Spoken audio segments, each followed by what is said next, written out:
Ladies and gentlemen, please welcome Marcelina Zielinska, who will speak on Who Invented Smart Cities, a story of urban planning. Marcelina, please, the floor is yours. Thank you. Good luck. Thanks a lot. Does everyone hear me well? Okay, so green cities. We are talking the 5 dimensions of architecture today. I felt the debate would not be complete if we didn't touch on smart cities. Because this is something everyone talks about now. They are so multi-layered, multi-dimensional. They are the way forward, the future, the sustainability, the well-being, the equality. So who on earth invented them? You know, who was this genius that made the whole world talk about it? Well, so let's start from the principles. So what are the smart cities? Because believe me or not, but even our clients don't always understand what they are asking us to do. There are many ways of talking about them, of classifying them. What I put on screen here is the European Union classification, which was then adopted by many other countries. And they talk actually about 6 dimensions of the smart city. And it is down to smart economy, so obviously creating job places, being future-proofed, supporting innovativity, etc. It's about smart people, again, good education, smart education with all the interactive tools and AI tools we have these days. It's about smart government, who's transparent, who's encouraging people to be part of the power. And then the smart mobility, the smart environment and smart living, which are the more architectural and planning dimensions, which is what I would like to focus on, because with all fairness, we are not those who will be creating governments or educational platforms. We are planners, architects, and our focus is on what we can affect. So on smart mobility, it's about obviously transport links, but also the technical infrastructure behind it, the accessibility, the tools for disabled, the quality of vehicles, driverless, etc. Then we have smart environment, and that's mainly the infrastructure. So it's talking about these green policies, about different systems that reduce pollutions and reduce energy consumption. And it's also smart living in the end, which is the consequence of all the legacies, which leads to smart homes, happy people, feeling of safety and healthy. Also, green open spaces are playing a huge role in all of that because they create the well-being and the mental health. They can also absorb climate changes and extreme weather conditions. So let's move on and let's look at the cities actually and what they do. What I wanted to show you is a selection of cities which for some reason are special regarding their smartness, starting from Singapore, who's the smartest of the smart, as people see it, who's been seen as the perfect, the flagship, the benchmark for smart cities. So what actually they do, and I'm going to use these 3 dimensions from European Union list just to have a look at each city. So on smart mobility, they have, for instance, ERP, which is like a smart monitoring system that monitors congestion on roads. And relating to the congestion, they would charge different price for different roads.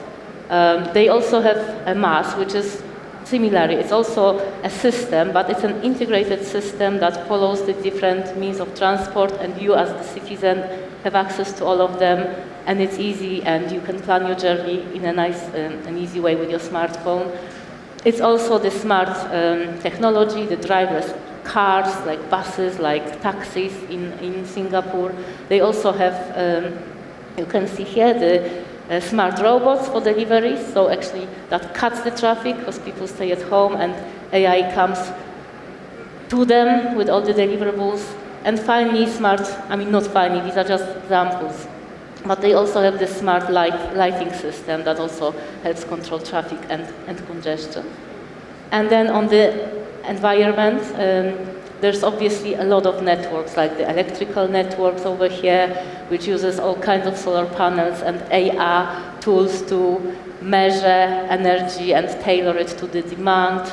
Then we have the smart water system that actually uses the recycled water and also the industrial water that goes through distillation and it's recycled again to the households and industries.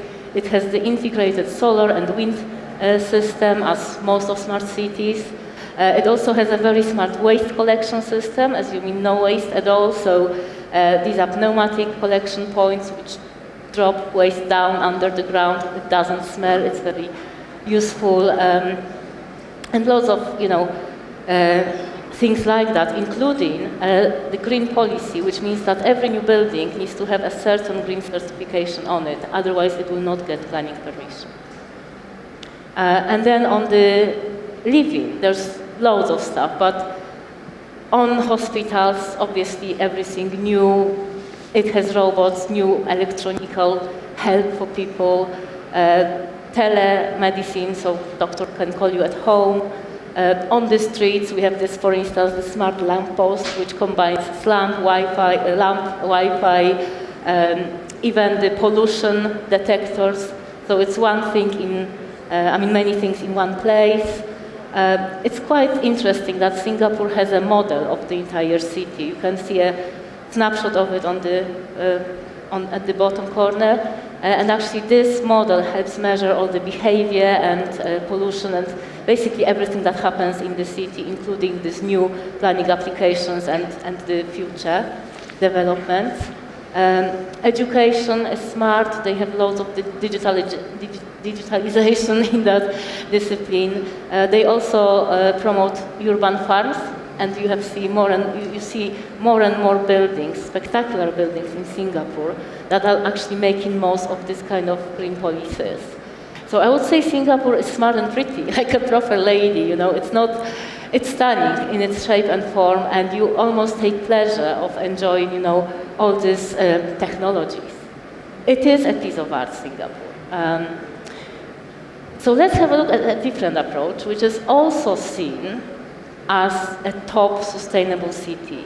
But it is a historical city, and it has a very dense urban grain, and I would call it a recycled smart city, because it all happened when Copenhagen was already normal, so to say, city, and suddenly it applied all these policies, green policies. It actually said that by 2025 they will be net zero city, one of the first one in the world. And what they do is a bit different. It's about promoting electric transport, but there are many ways, like they have even electric ferry. It's about promoting active transport. They have things that's called cycle super highways, which are elevated routes, especially for cycles, and that city really focuses on healthy green lifestyle. Their smart traffic light system actually promotes disabled to cars. So it's not just about controlling the traffic, but also prioritizing a certain citizens. They also look at logistics. It's all a smart system that helps vans move quickly and pollute less. And similarly to Singapore, they have MaaS, so mobility as serving system that combines all the means of transport for people, and you can have all of that on your phone on the app. And then on infrastructure, they are clever. Obviously, they have all this good energy systems when they use the natural energy and as a central heating for the whole city. They use recyclables in terms of energy. They use solar systems and wind, integrated panels in the roofs. I mentioned this 2025 policy, which they applied on the city. And they have all this, this is a plant that changes waste to energy. And it's actually one of the most iconic buildings now in Copenhagen. Not to mention that it's also a park, because you can actually climb up and socialize on top of it. And then on the living itself, you can see how many green areas Copenhagen has. It's one of the most green city of that density. They have this green roof policy, which means that every new cultural building over a certain size needs to have a green roof. They have loads of urban farms, similar to Singapore. also waste, underground waste collection, and all these kinds of citizen support in forms of apps from health to transport and energy saving solutions. But on top of everything, Copenhagen is actually a sponge city. And sponge city, Chinese claim to have invented it, but actually, when you look at the density Copenhagen has, it could be a great example of a sponge city with that density, because in addition to this green areas that Sponge City provides, and I don't know if people know, but Sponge City basically is to deal with water management, when the city is able to absorb, to collect, and purify the water that comes from all over, mainly rainwater. But in Copenhagen, you can see on the streets what normally day-to-day looks like a park. When the rainwater falls, it turns into a pond, and it can collect quite a lot of water, which then can be used for households. And similarly here, you can see a bike shelter and a garden being now bike shelters and garden, but if it rains, it can collect water as well. So in summary, different approach, much more human scale approach, and Copenhagen is seen as this more human-scale smart city. But I also need to show you a Chapman Taylor project. So let's move the scale even lower, and let's have a look at Shusha, which is a historical city which we just master planned for Azerbaijan. And from day one, our brief was to recreate a smart city. This is just a snapshot of what we received. It was quite devastated, and the idea was to put Shusha back to its glory as a smart city. And we did it. So that's the master plan of Shusha for 25,000 people. And in terms of the smart mobility, we did work with existing roads. So you can see in white, all the white roads are existing, and what we added are the blue links. It's always good to work with existing. It's just a natural way of movement in that city. It follows the terrain. It has infrastructure in it. So as urban planners, we don't want to touch it, but it was important to create new links towards the touristic areas, which are currently not there, and also create new roads for new districts in the west, which we're planning. Just going back. What I wanted to highlight is that all this, modern means of transport are in Shusha. We have the cycle routes, dedicated cycle routes, which we planned. Cable car between Shusha and Hankendi, which will be the longest cable car in the world when it happens, but actually they started designing it already with the engineers. There are electric buses, already 4 in Shusha, and already they have bus routes, so people who actually reconstruct the city are using electrical transport. There will be Shusha cart for the mass, for integrated system.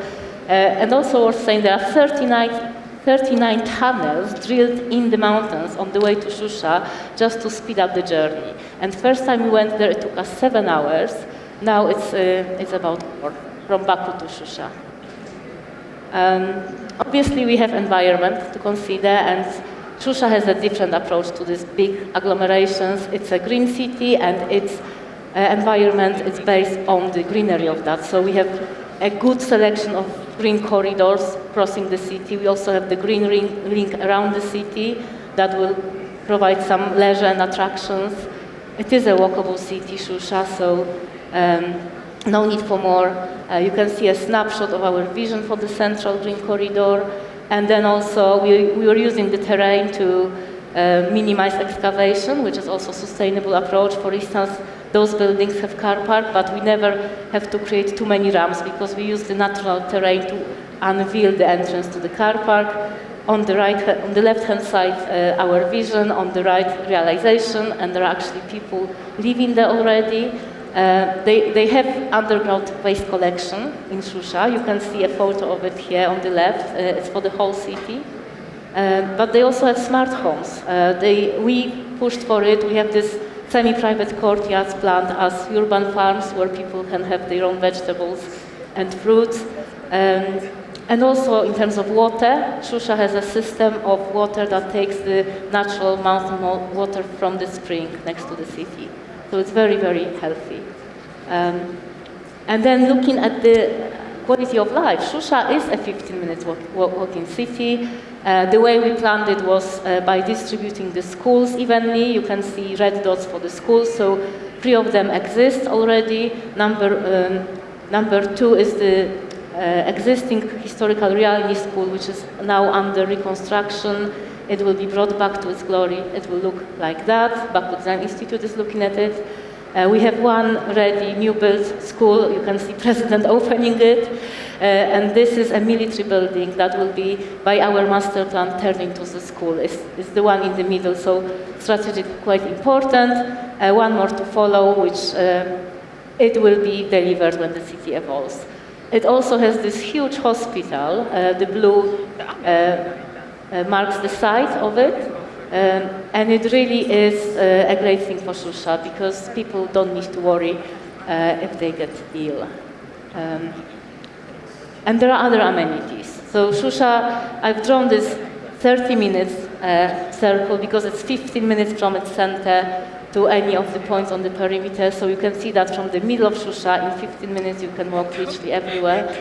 And then in blue we have all the local amenities. They spread along high streets. This is the major high street. It has the bank building on it. It has the piazza number 1. That's the snapshot of our vision for that piazza. It's already under construction. Then we have the bank building, which is just adjacent to it, following the high street. We have the administrative building when President stands with the President Piazza on the other book end of the high street. And then, hugely important for Muslim people, the places of worship, because they pray quite often. So it's important to have a good access to them and have them in proximity. So yeah, Shusha is the smart and historical city. Definitely was not created recently. It's also very cultural. So just a few photos showing the refurbished restaurant, fantastic place in the fortress actually. Then our vision for the Flag Square, which will have a new museum, a new music venue. Zaha Hadid were looking at it at some point. It will have a new mall. We are developing the mall at the moment with Pasha. It already has 5-star hotels. That's Shusha Hotel, the photo in the corner, the restored memorials and other monuments. And it has the first branch of Carpet Museum. There's another one in Baku. And it's similarly well-maintained one in Shusha. And people are already visiting it. So the question is, who on earth invented those smart cities? You know, if everything looks so smart, let's try and wrap up. So in fact, the first city which was designed, master planned as a smart is Sogno in Korea. So from day one, when there was nothing, somebody had to put all this planning and infrastructure in place. So from day one, it was designed as a green city. 40% of space is cyclable and walkable. It also has a smart integrated system of roads with smart lighting, and it's all controlled by AI, of course, loads of sensors. It has cable car that connects to the adjacent city. It has smart driverless transport, and also it has a proper electric charging points. Like petrol stations, they have the EV stations in Sogdo. Now on environment. They have quite a good water collection system when all this water infrastructure is there to collect water and then recycle it. Then every tower you see, they might look glazed and unsustainable, but actually they are all REED certified, every single tower. They have this central operational center that controls the whole city and monitors from one point. Smart collection of the wastage, of course, and smart energy. So I think the time is ticking, so I'll try and speed up. It's also smart living, so leisure venues, 15 minutes walk city as the others. It's been planned like that from day one. It has all this home infrastructure built into smart homes, so actually you buy the home and it's all there. And quite importantly, every single building has a proper mix of uses, because every single building has active use at ground floor. I must say that Songdo is not really beloved because many people feel it's too cold. And was that the first one in the world? Well, the truth is that since Renaissance, people were trying to find this ideal city, they called it. And in that days, you could argue that in their head they were trying to create a smart city. First examples like Palma Nova were designed in this very geometrical way. There was this convincement by the Enlightenment movement that symmetry comes with equality, which is why they were always shaping the city in this symmetrical form with the power in the center, and then commerce and housing around. And of course, quite often they have fortresses to make the city resilient. But were they, that's another example. It's Polish example, Zamość, which was not only using the geometrical urban planning, but also overarching anthropomorphic approach to create this human body harmony when they put the palace of the founder as a head, and then the main street, the high street, was the backbone, cutting through the main square, the heart of the city.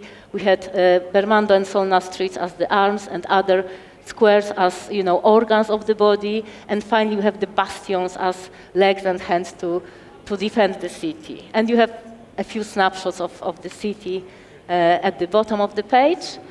But to be, with all honesty and fairness, it was far from smart. I mean, it was too imposed, and even back then, planners and philosophers knew that this is probably not the way forward because it was not responding to the context at all.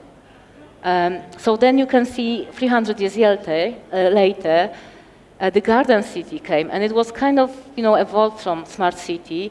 This is just a diagram of how it should work. It was never trying to be so geometrical. The key concept was to create clusters of housing and estate, which will be surrounded by parks, and then all the infrastructure and water planned around it in a logical way.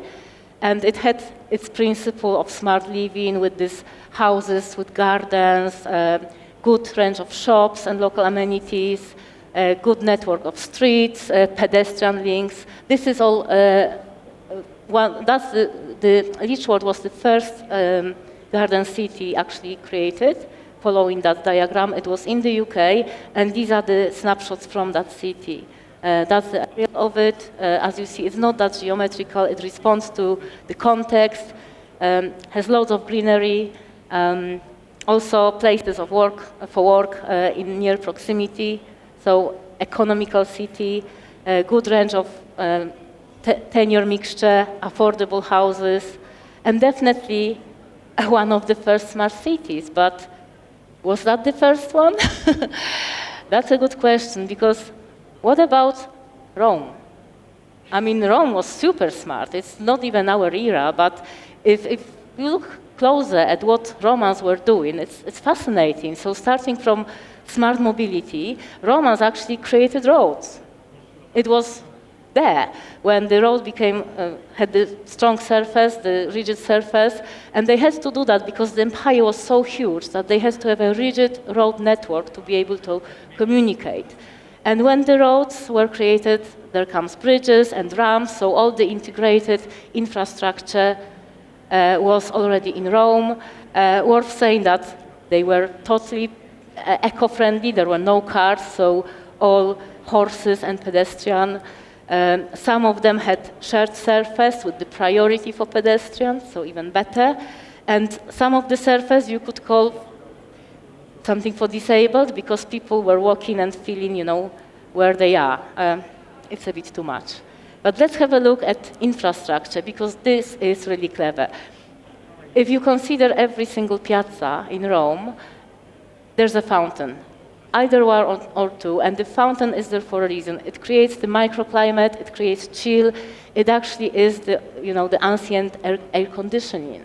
And then we have aqueducts, which were transporting water for thousands of miles, so the best water system in the world that we cannot compare with these days. Then we have LEDs, the energy-saving lamps, oil lamps, solar protection, you can see here in Pantheon, natural protection by using proper material. And finally, what we did in Shusha, they also used the terrain to create architecture, which is carbon footprint offset saving. And then when we look at the quality of life, of course, abandoned green areas that creates well-being, that good for the soul, absorbs, deals with all the weather conditions which are difficult. Romans created baths, a place to meet, a luxurious place. So, talking of the culture, baths were not only about health; they were also cultural places where people met. They had underfloor heating system. You can see on the right when the air is being heated by the fire below, and then it heats the floor. Obviously, loads of cultural venues like Colosseum, and even urban farming. So all these, gardens near Roman villas had fruits, and people were growing their own food. So whether the Romans invited the smart cities or not, I will leave it open. For sure, they started a process that is still evolving, and we are nowhere near for that to be finished. And it's now for us to use such forums and take it to the next level. Okay, thank you.